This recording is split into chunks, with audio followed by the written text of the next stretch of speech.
yung mga bunga. So may nagtanong iba daw po yung sistema ko sa pagpupruning sa pagkakakaw.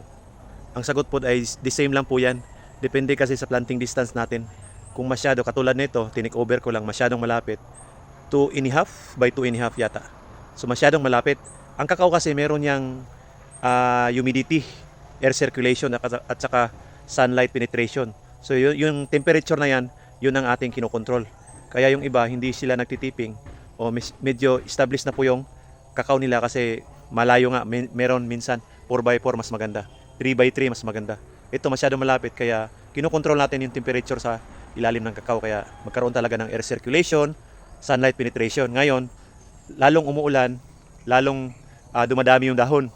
Kaya na-abort yung ating mga kakao. Kaya sobrang dami ng dahon. Kaya kinokontrol. Pag masyadong malapit ang ating planting distance, yun ang problema. Kaya kailangan alam natin ang ating planting distance. Kasi na-apply yung mga tipping na yan. At saka every 3 months din naman ang pruning. Hindi naman kaagad-agad na lagi mong ginagawa yan. Every 3 months, tapos kasabay ng abono. Yun, pagkatapos mong tipping, access pruning, tapos abono kaagad.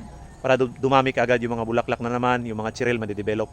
Ang iabono naman natin is yung NPK. Mas maganda yung Yara, Mila, Winner kasi complete siya fertilizer. Yun lang iabono natin. Tsaka huwag tayo mag-abono ng urea kasi sa tagbunga na mas lalong dadami yung dahon niya. So NPK muna.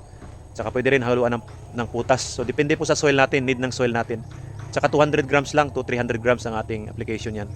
So dito mas banda, bulaklak pa lang siya. May mga bunga na, konti pa lang. Kaya ito po yung bawas natin. Ito po sinasabi natin. Yan. Binawasan ko doon sa taas. Binawasan natin sa taas para makapasok ang sikat ng araw. Tingnan nyo po. Yon. Ganyan lang po yung sikat ng araw. So ano lang yung tumubo doon, yung nauna doon, yun lang tatanggalin. Hindi naman big deal yan. Tsaka huwag tayo mag-pruning sa yung mga sanga na. Mga dahon-dahon lang, okay pa yan. Tapos, ang importante sa pruning, may abono ka agad. Kasi nga sinaktan mo yung kakao, kailangan abunuhan, kaya dadami talaga yung bunga niya. Tsaka depende sa planting distance yan kasi yung kakao kailangan niya ng init eh.